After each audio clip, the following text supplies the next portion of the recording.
Greetings, I'm Edward, your bartender here at the Arts Garage.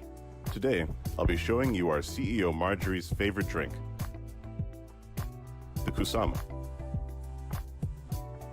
Named for Yayoi Kusama, the drink mirrors her colorful sculptures and installations.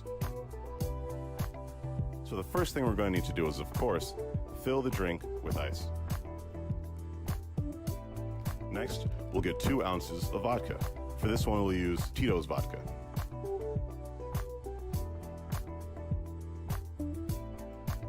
Next, we'll want 1 ounce of triple sec.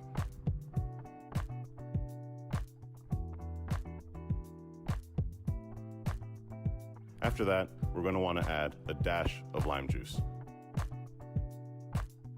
With that all together, fill it up with cranberry juice.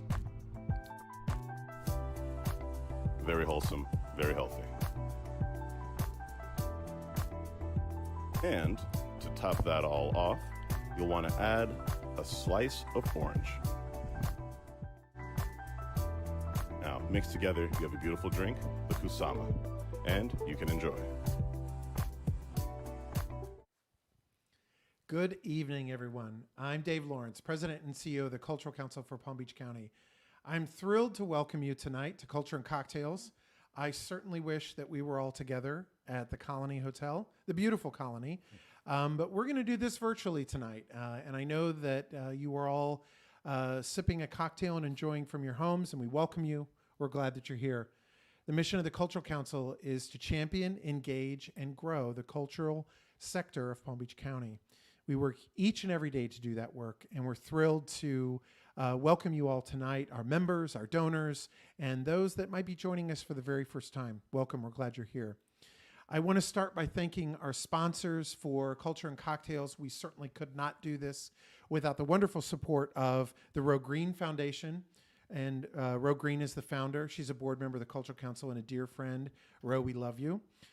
Teach Wealth Management of Raymond James. Legends 100.3 FM. We love Legends. Palm Beach Daily News, and of course, PRBS. Thank you to all of our sponsors. I also want to make sure that I give a very special thank you to the Board of Directors of the Cultural Council for Palm Beach County.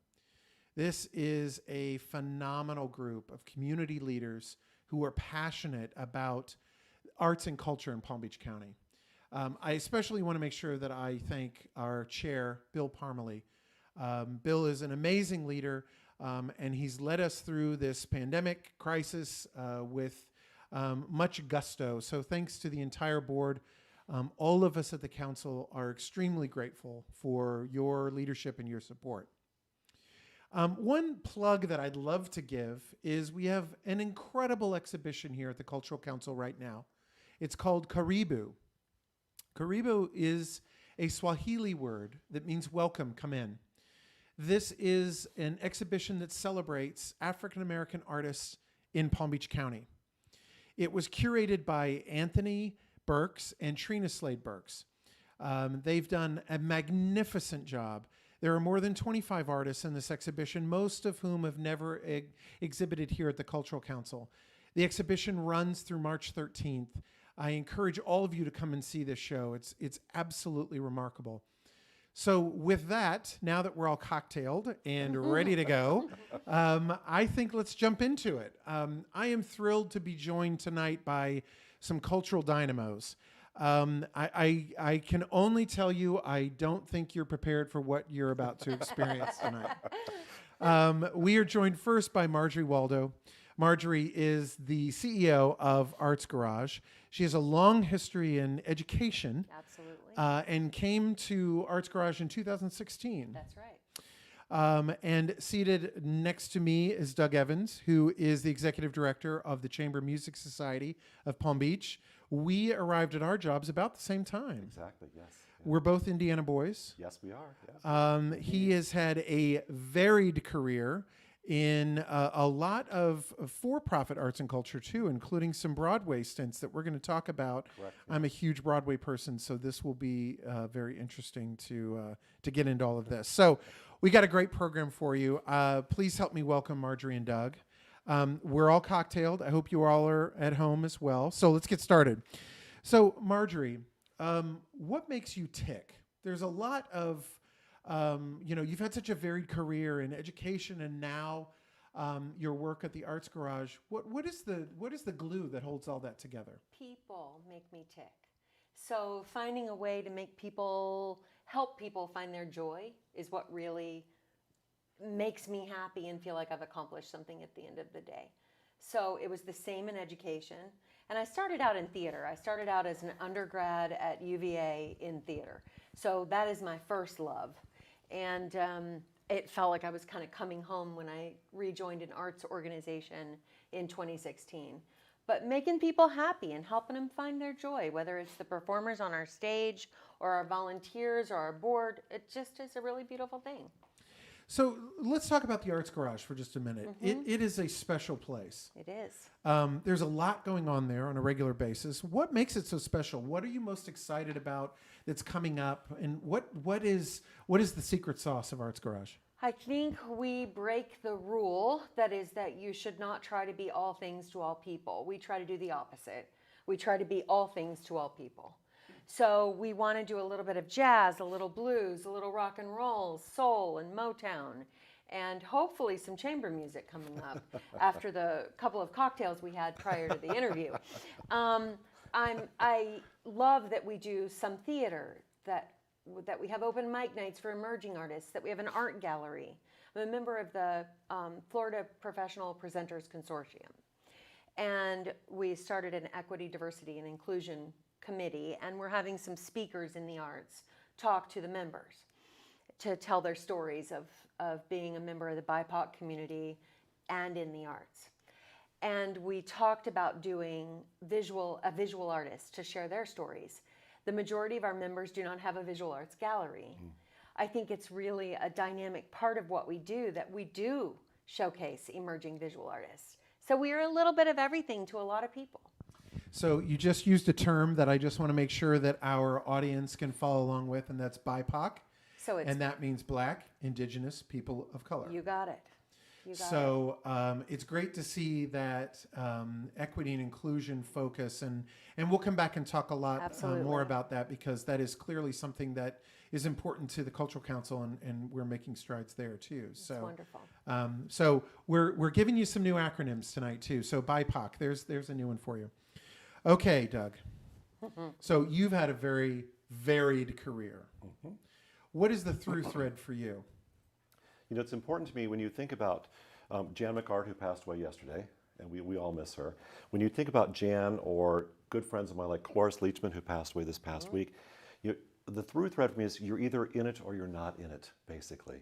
And when you talk to great actresses, you talk to great arts administrators, like the two of you and many here in Palm Beach County, you're either in it for the long term or you're not. So whether it's going through, in my case, the SNL meltdown of 1990, the Gulf War in 91, the economic meltdown in the late 90s, of course 2007-8, which we all went through, September 11th, and of course now the pandemic. We talked to a great actress like them, and they'd say, Doug, as an actress, I'm in it or I'm not in it. So most certainly Jan was, I am, and you are also. You deal with what you have to deal with. So, for me, I'm in it or I'm not in it. In the case of the Chamber Music Society of Palm Beach, we're going to make it happen. Pandemic aside, you want to make sure things are going to move forward. You want to make sure you bring the artists in. And in our case, for the both of you, the artists are the most important. You want to make sure they're employed, they have food on the table, they can pay their rent, and you can move forward. In the case of performing arts centers, when they're open, of course, you make sure the shows can happen. So, Dave, it's simple. You either are in it or you're not. And so arts administrators like us, and like you as an executive, you either care about what you're doing and you move it forward, or you don't. So for me, that's what makes me tick, and that's what I care about. So, it seems to me that I think that people would somewhat hear this and say, "Oh, that's that's some malarkey. That's right, yeah. You're saying the right thing to do." But there is something about arts administrators about we really do care about the people on our stages and in our performance halls and all that. It's not just about the audiences that we love to come there, but it's really about these people and their lives that sort of drive us further, right? There was a great story in the green room when we were talking that you told about your donors who realized the struggle that some of the artists are facing financially. Do you want to Yeah, when you think about the financial ramifications of the COVID pandemic, this year is a tough year for all of us. It's crazy with the loss of revenue for you, with us. Our donors have stepped forward to make sure we stay alive, we move forward, because they care about the artists. Because it's like in any institution here in Palm Beach County or across the United States, you have personal relationships with the artists, and they care about this. Absolutely. And so they've stepped up to the plate. They've increased their giving this year, which we hope they'll continue. But that's what's making it happen. When it talk about relations with artists, and I've given a couple photos to you. Nell Carter, who's like an amazing, wonderful actress.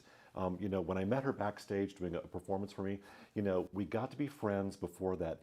And she said to me, "Do you care about me?" I said, "I care." She said, "I'm afraid to go on stage." And I said, "Get your person on stage." It's not what I said, it was kind of cool. Yes. Get on stage and make it happen. She goes, "Will you support me?" "I will support you, of course." Cloris Leachman, who passed away last week, when I introduced her to the community, she was afraid to go on stage. Cloris Leachman, can you believe that? It's a crazy So thing when to I think. when I went to grab her to bring her up on stage, she turned it into a bit of a melee, shall we say? I love the word you're using. It's like, she turned it into a bit of melee to slide on stage and do this with me. But she said afterwards, "You really care, don't you?" So Dave, to your point, we care about the artists, we care about the donors, we care about the community. So, holistically, what I think is important is, as arts administrators, for those of you out there who are listening, we care about what we're doing for the people involved, donors, ticket buyers, and artists. It's funny because when the first pivot that we made, and I hate that word at this point, I really do. I hate pivot and I hate Zoom. But We all hate regardless, Zoom. okay, we all hate Zoom. And it keeps taking me back to the Brady Bunch, right? So you see all those people there. One of the things we did was we really wanted at Arts Garage to make sure that people still were able to hear great music and see beautiful dance or listen to incredible poets perform. So we started a free series, From Our Hearts to Your Homes, and we produced a lot of free performances that were donated by the artists. So you talk about being in it. They realized what kind of a situation live performance was in, and they were there. They were there performing for us, giving us their talent, their skill. It was an amazing thing to be able to, because we couldn't have afforded to pay them. Sure. We had lost all revenues. Revenues stopped on a dime mid-March. So it was a beautiful thing to see. And I think you're right. I think people who are really passionate about the arts believe that they'll die for them. They'll go to the end for them. It's a beautiful thing. One of my favorite quotes is by the dancer Isadora Duncan, who said, "If I could tell you how I feel, I wouldn't have to dance." Right? And You're it's sort of like, so those of us in this field have this like just a heightened gratefulness for those whose talents know no bounds, right? Sure. And so we'll sort of go to the end of the earth to help them do what they do. And to watch in this past year what they've done for us in your example and what we talked about earlier is extraordinary. And it just reminds me why we do all this work, right? Absolutely. Why it's important. You have artists now who have lost, if not 100% of their income, 97, 95%. And when our supporters and donors hear this, which I'm hoping is across the United States, they step to the plate and make sure that people get their income they need to pay their bills, to buy food, to put, like the rent, for goodness sake. We're fortunate. We're very fortunate. We have jobs, but our job is to make sure they're taken care of as much as we could. That's right. My founding chair and president, Vicki Kellogg, her focus as a founder of music, as a donor, is to make sure the artists are taken care of. No matter what happens, it's all about the artists. Absolutely. And thank goodness for the people who come to the series. We talked about earlier in the green room, the people who come to our series are not your typical classical music patrons. Right. They're there. They're there for the game. They're in for the music, whatever artists do. But they care about these young men and women because they're young. They're not typical classical musicians who are in tuxedos. Tend to be older. These are young people in 20s and 30s who are at the top of their game, and they care about the artists, like I know we all do, which I find to be amazing. Yeah, it's exciting. It's really exciting. exciting. It's cool. Even in the midst of what is a pretty ongoing feeling of panic. Correct. To see so many people come together, donors come out of the woodwork that offer without being asked to donate. They offer to support you and to support the work that you're doing. it's a pretty amazing thing. Artists give hope, don't they? They Yeah, do. absolutely. And we see at times like this, that's what we need, right? Correct. This is, and for us in the roles that we have, to be able to sort of give wings to that, Correct. I think is pretty remarkable. It's a meaningful opportunity. I mean, our vision statement is to connect our community to the world through the arts. We believe that it builds a bridge and helps sort of blur the lines that divide all of us. So if you get people all in the room together enjoying an art exhibit or some live music, it changes how they interact, and it provides a really soft, safe place for people to learn about each other. It's a really beautiful thing. And I wouldn't trade the job for anything. Pandemic, Zoom, Pivot, any of it. I wouldn't trade it for anything because it's a beautiful New paradigm. Here we yeah, go. for sure. It's a job. It's work. It's a job. We have to get it done. Yeah. You know, John Kennedy said, President Kennedy said, you know, in civil, you know, in wars, whatever we're up against, we'll remember for our contribution to the human spirit, which is what we're all going through right now. Correct? Yeah. And that's our legacy. And so we all need to make sure that happens right now. We're all in a position to make it do. Right. So we've talked a lot in the green room beforehand about issues of equity and inclusion. And Marjorie, you've spoken very eloquently about why that is such a central thrust of the work that you're doing right now. The both of you are doing. Can you talk about why that's important and what you're doing so that our listeners and viewers can understand? Absolutely. So for me, I've spent the bulk of my career both in education and in the arts focusing on equity issues related to race, gender, and sexuality. And I believe that when you lead an organization, you have a very serious responsibility to use your platform to leave it better than you found it. One of the best examples I had read was that diversity is being invited to the dance. Inclusion is being asked to dance, and equity is getting a chance to be the DJ. So I love that metaphor because I think it highlights what our jobs are as arts administrators. They're to make sure that we've given a meaningful seat at the table to a diverse group of people who are looking at a very, for me in particular, I'm looking at a very diverse range of genres of art to present to our viewers and patrons, and to do it to meet the very diverse needs of a very diverse community.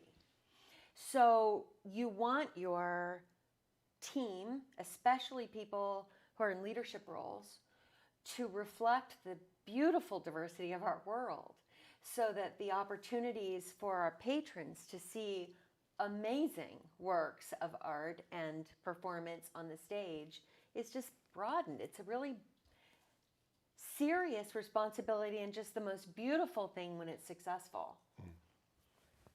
You know, I'm not unaware that we're three white people sitting on this stage talking about this, right? So part of this work is sort of stepping outside that and expanding our circles. And to me, I think, and I know this is probably true for you both as well, what drives arts and culture is that human, connection. Why arts and culture is important, right? I mean, I look back to 9/11. We talked about that a few minutes ago. The first thing that Congress did was they went out on the steps of the Capitol and they sang together. They used arts and culture as a way to connect. Yeah. And so I think, this horrible summer that we've gone through with all of the social injustice and really laying bare the systemic racism that is a part of American culture right now. I think that arts and culture is a way to get through this. It is a link to bring that humanity together. How can you show that in the work that you're doing? I guess? For us, we talk about constantly that music is a universal language. And so when our patrons, I hate that word, our ticket buyers, our donors, the people who subscribe, they come through the door, it's about music is the universal language. In our case, I'll say this out loud, we have Republicans and Democrats who come and support us, both parties, which is, it's the world, it is what it is. But when they come in, the walls come down because it's all about the music. It's the universal language. And one of my wonderful, wonderful patrons, donors who support us said, you know what I love about this is you have people who come together in chamber music who are from different countries. They might not speak the same language, English, whatever it might be, but when they play, it's an ensemble. They look at each other and they relate and they make it happen. And it comes out beautifully, so it's a universal language. And we sit there observing the concert, what's going on.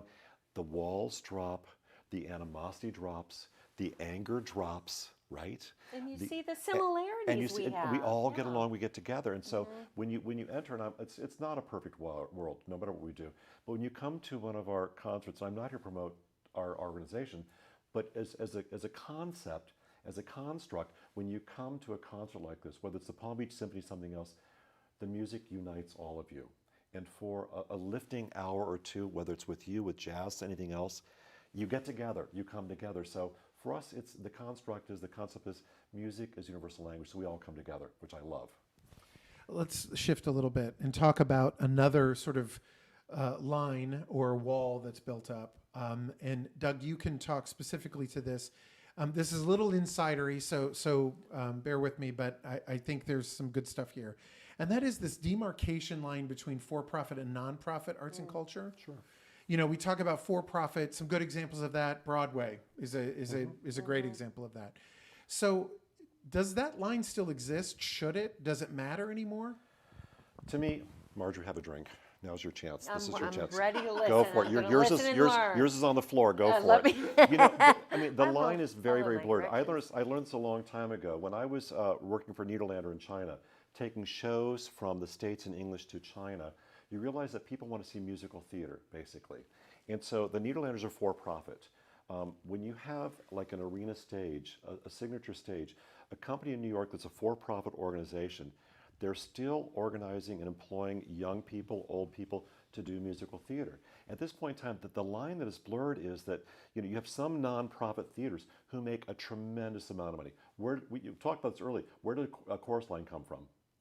A nonprofit theater. That's exactly correct. right. Where did Hamilton come through? Public. A nonprofit theater, and they made tremendous amounts of money. So these nonprofit organizations, who are the genesis, the creation of a piece of new musical theater, the commercial people won't do that. They can't afford it. They cannot afford the risk. It's a huge risk. It's a huge risk. Yes. And the nonprofits have to develop these new products. Okay, that's commercial, right? These new projects, these new pieces of musical theater to take it from the nonprofit to the for-profit. The good news is artists are employed in the nonprofit to the for-profit, and typically it's a lot of the same artists. So the lines are blurred. When you take a musical from New York or the States to China, you're employing artists, right? Correct? The nonprofit organizations really don't have the mission statement, to your point, the capacity, the finances to move it forward. So, there's this wonderful, I think, synergy between for and Absolutely. nonprofit to make it happen. Absolutely. If you develop a new piece of art in your organization, would you not be thrilled to move it forward to And a watch commercial it venture fly? and to have the money come back to you? Absolutely. The Goodspeed Opera House in Connecticut, Annie, Man of La Mancha, all this stuff came from the Goodspeed Opera House in Connecticut, which is nonprofit. You have the New York stages, and that money still flows back into the nonprofit to support their mission. So for me, the line used to be very separate 40 years ago. Right. Now it's gone. It's absolutely gone. And you know something? I'm sorry. I'll get in trouble. It's a good thing.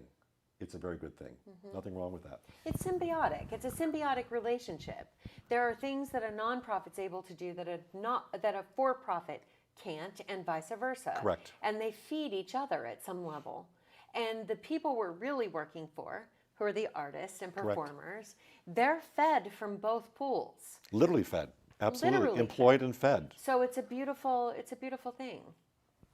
And I think sometimes we get caught in the rhetoric of that, right? And this is for profit, so we can't think about that in the same way. The audience isn't thinking about that. They're thinking about it's a great night, right? Yes, It's a that's way right. to engage and connect. That's right. Yeah, for example, Dave, I produced the musical Frankenstein.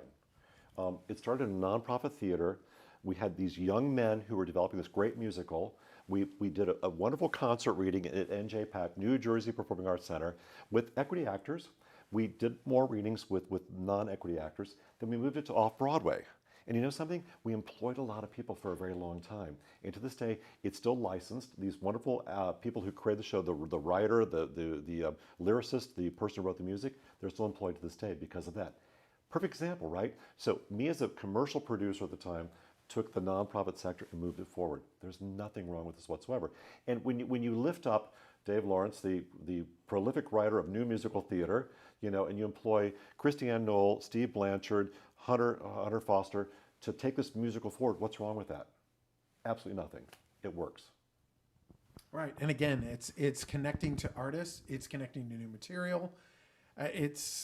So I agree with you. I think that the line should be gone now. Correct. Yes. And the way that we think about that and present it and talk about that probably. Agreed. You know, and I think now even in a soon to be hopefully post-COVID world, I think that will be very different, right? Correct. Okay, we're going to pivot again. Sorry, I had to use that. My gosh. I know. So, for both of you, what is that one sort of seminal arts experience that brought you to your knees, that made you just go, this is why I do what I do, you know, the above all of others, that either made you cry, made you just so proud of the work that you do? You go. Are you sure? I got like 20 things to talk about, so let me see what you say. Maybe it'll guide me in choosing. Have your cocktail while I have a I'll conversation. have my cocktail. Yes, okay.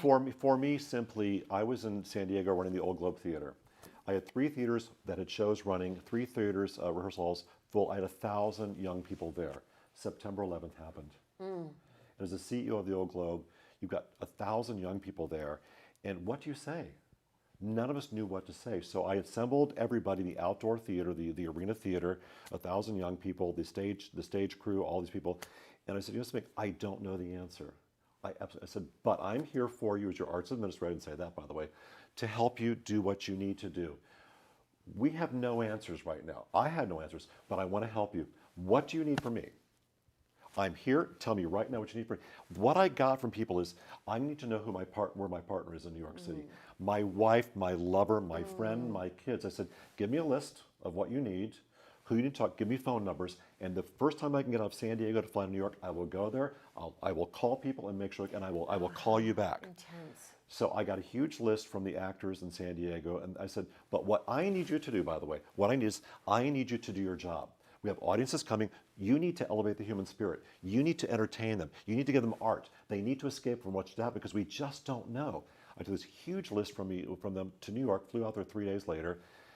They had nonstop flights in Delta at the time. They made a stop in Phoenix to refuel because they didn't want full jets going from San Diego to New York for this reason. We stopped, refueled, went to New York. I holed up in the New York Hilton on 6th Avenue and 54th Street, basically.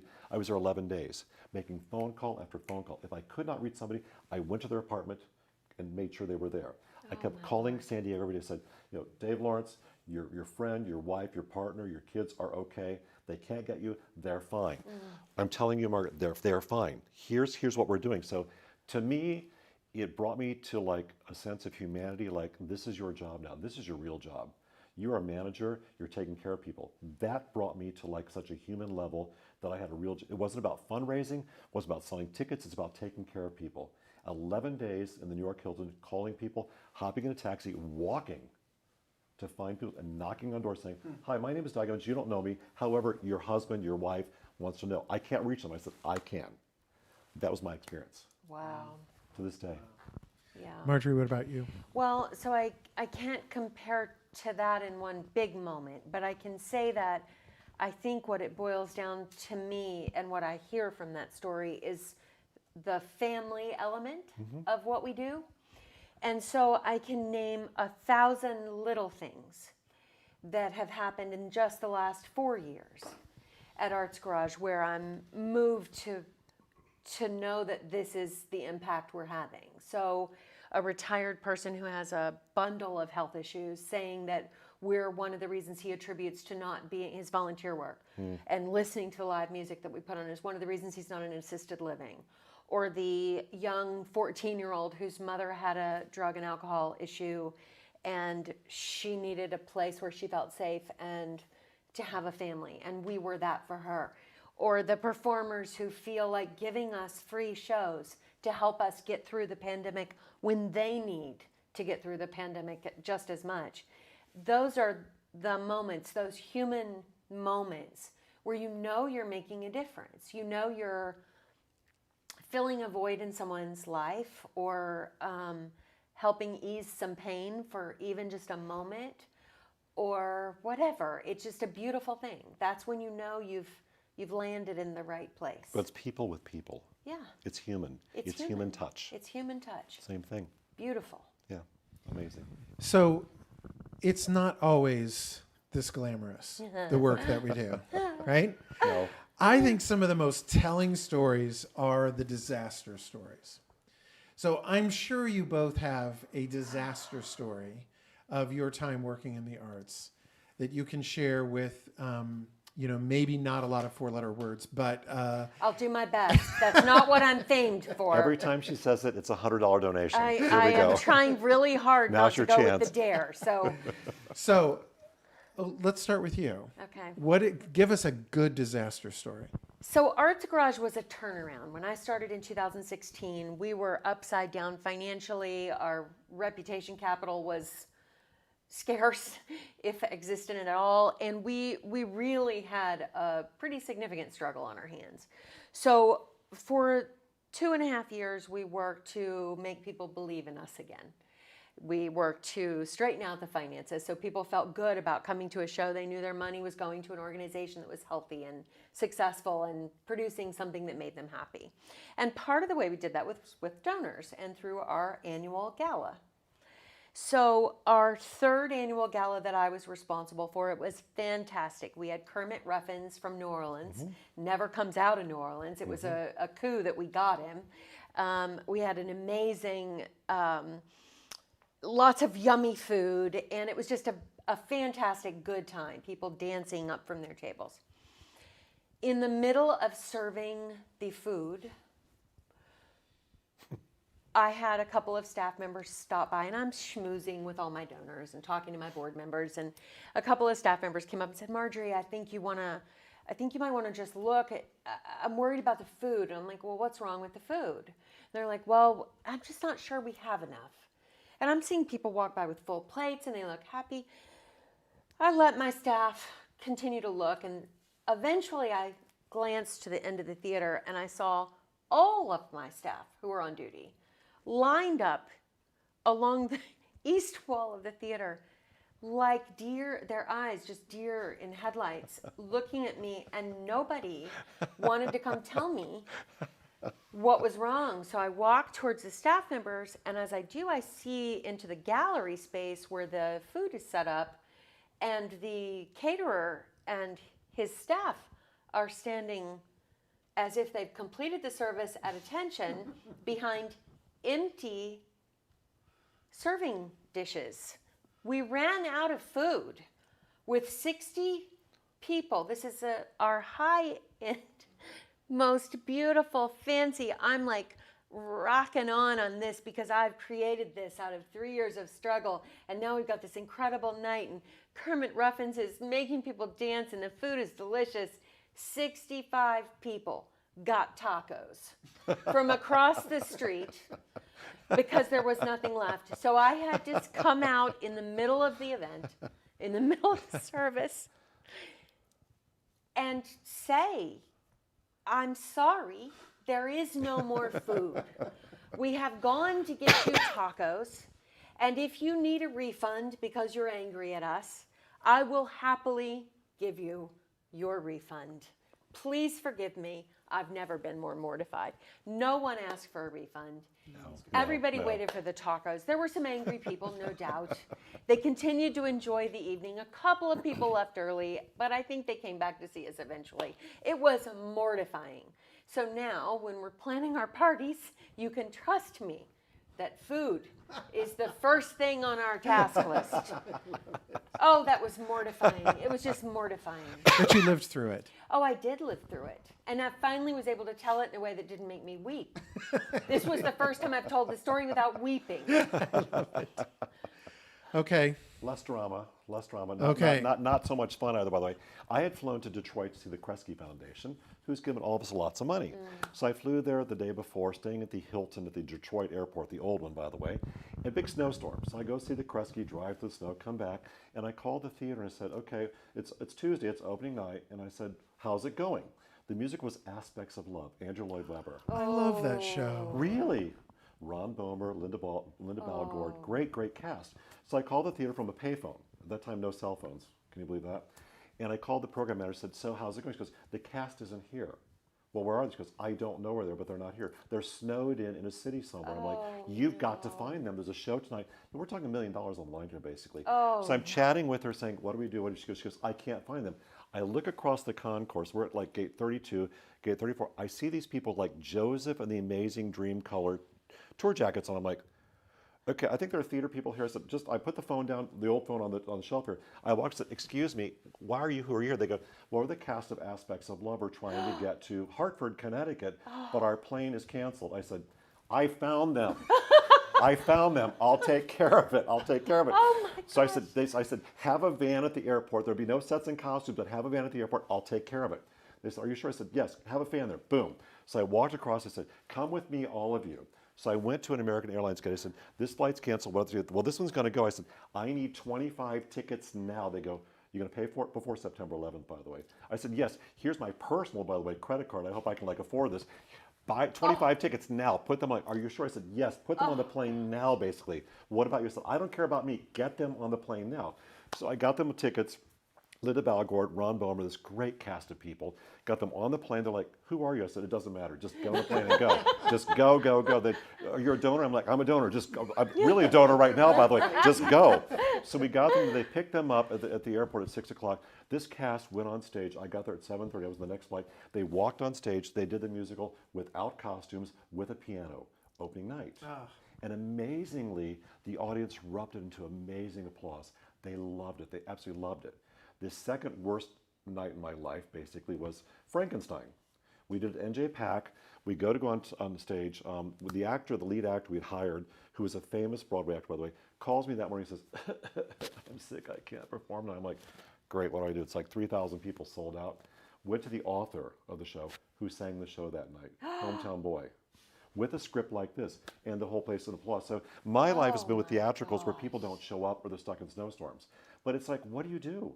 But you have to think quickly, and I'm like, it's like, really?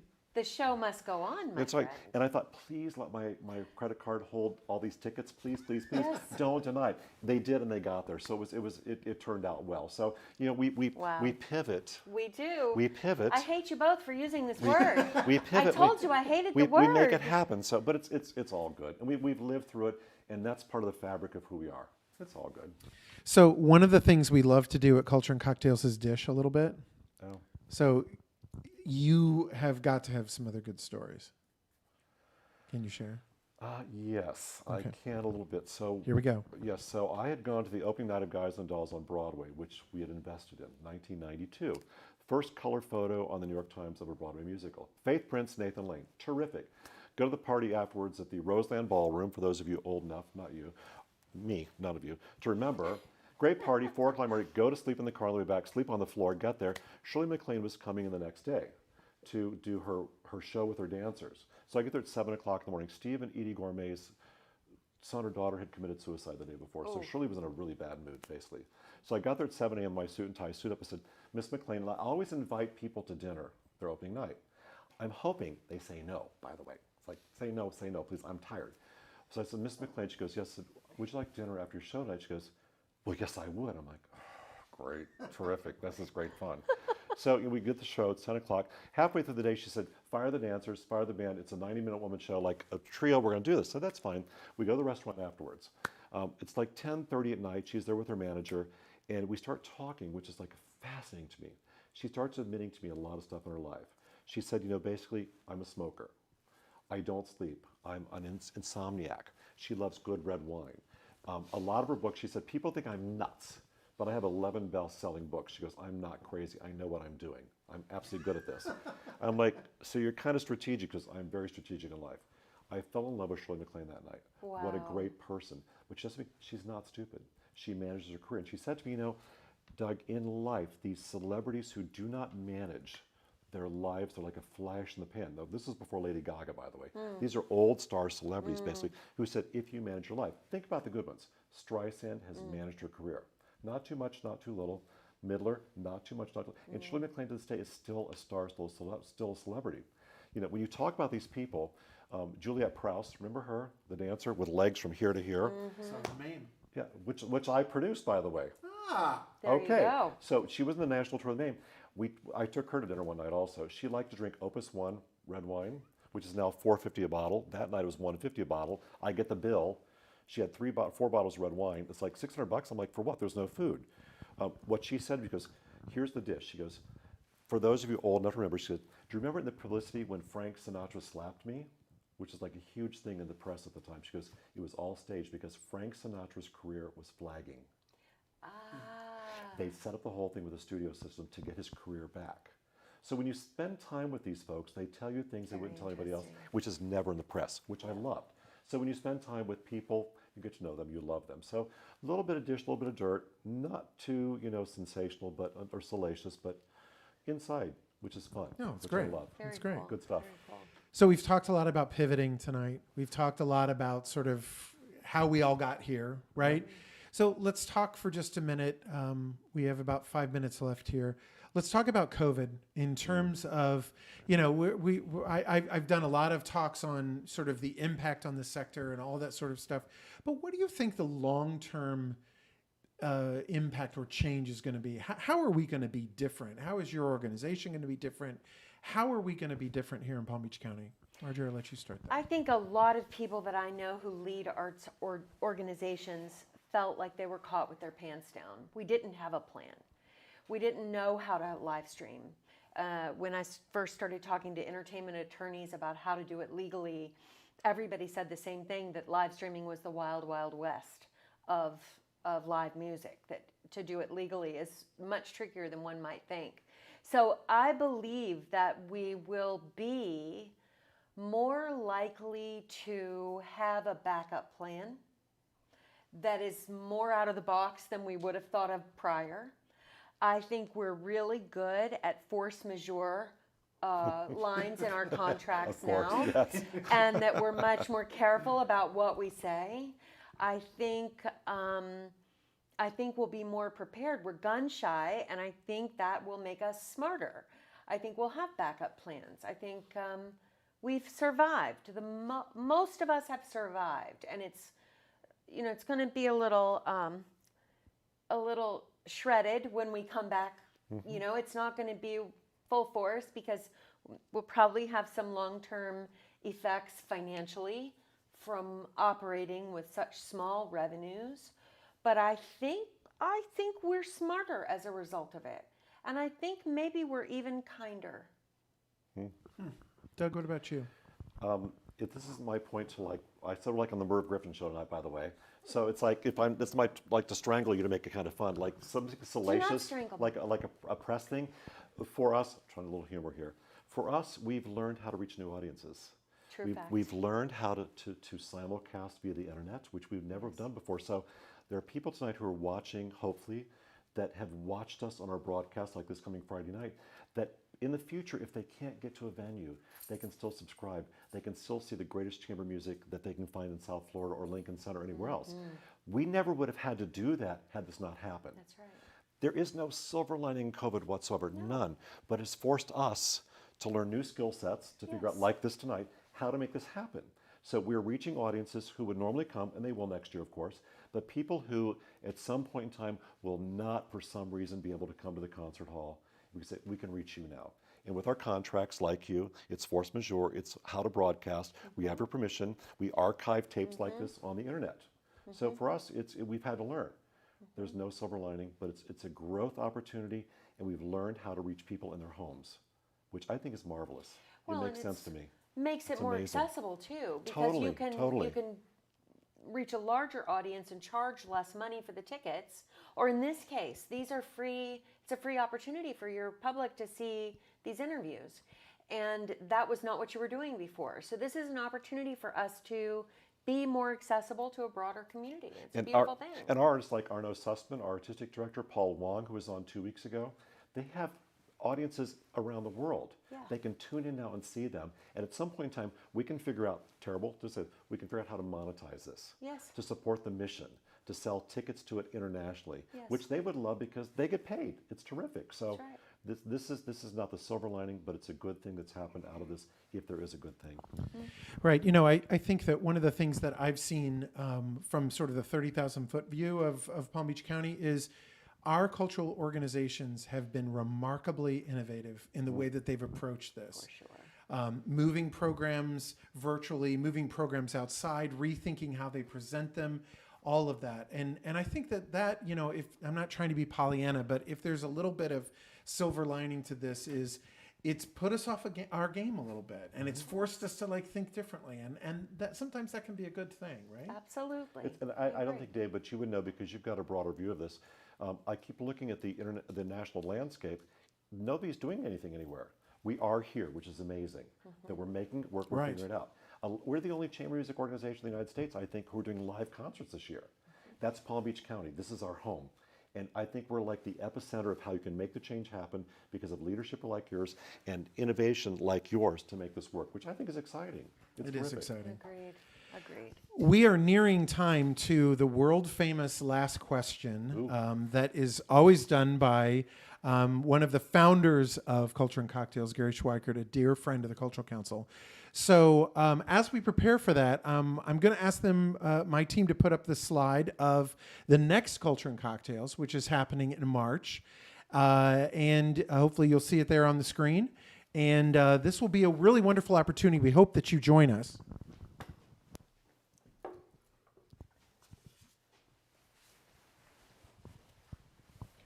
Okay, before I ask the final question, let me take this opportunity to promote the next Culture and Cocktails. On Monday, March 1st, it will be another virtual conversation, which we're calling Bosom Buddies, a dishy chat between two old friends. Somebody you just mentioned, Doug, Faith Prince, the Tony Award-winning actress, a Broadway TV cabaret star, whose credits include Guys and Dolls, The Little Mermaid, Bells Are Ringing, and so much more. And our dear friend, Rob Russell, the longtime entertainment director and MC for the world-famous Royal Room Cabaret at the Colony Hotel, who is now performing his own one-man show and can be heard frequently on Legends Radio. And speaking of Rob, as some of you may know, he has been recovering the last few months from major heart surgery. And next month's Culture and Cocktails could be his very first public appearance since getting out of the hospital. So it's going to give even added luster to that particular conversation. Now, back to this Culture and Cocktails. And the final question, which I call the big what if. Marjorie, well, I'll start with you, Doug. You had the Chamber Music Society of Palm Beach offering the classical masters to a sophisticated audience with concerts coming up this week, live, virtual, whatever. And Marjorie, you run the fun and funky Arts Garage, offering everything from Big Al and the Heavyweights to a jazzy Valentine's Day celebration with the Ben Rosenblum Trio. Hot art, hip music, very now. So what if you could program each other's organization for one weekend? What would you like to present? Can I go first? Sure. So I love the concept of taking what my love is, in addition to the arts, is equity. And I've had some conversations lately with a few organizations that I work with about how difficult it is in more classical genres to diversify the performers. And I did a little research to answer this question, and I found an organization called Play On Philly.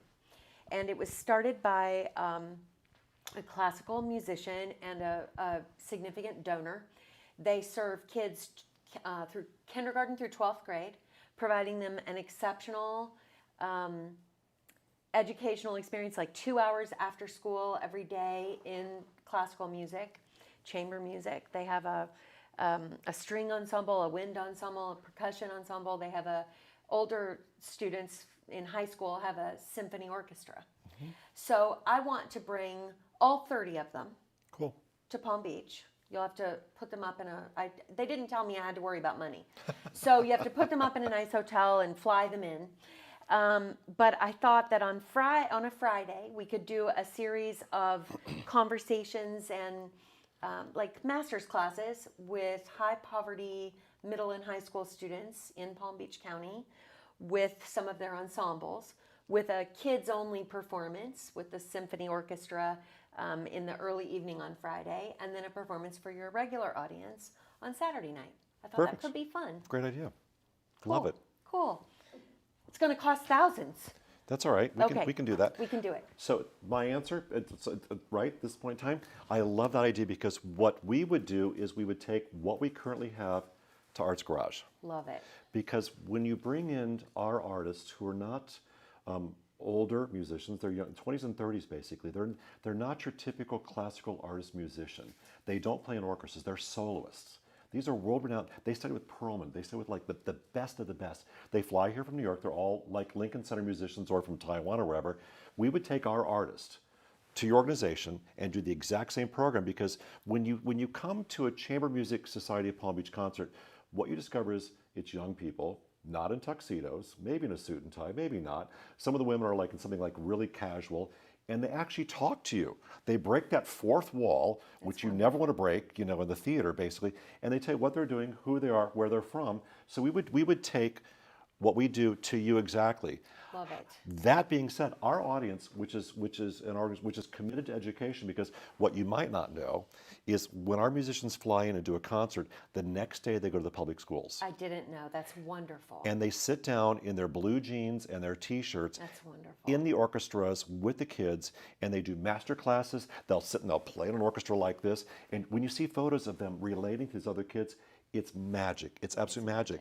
And it's never like high academic. It's like, let me show you how to do this. And these kids are so excited. So we have a synergy here, which we didn't know before tonight. Yeah, I think it's the same thing. wonderful. And your audience, which is 60 plus, Yep. tends to be Caucasian, Yes. educated, Yes. of a higher net income. That's our audience. We would love to do something with you in Delray Beach. Would love it. And I love the idea of it being a younger, hipper, cooler performers. And they're because young. then Our it tailors musicians to are our young and hip people. and cool, and they I get love it, and they love to Love talk. it. So we're happy to. So we get along, which is great. So It's gonna you be you fun. didn't find two opposites, so we're together. It's amazing. It's going to be fun.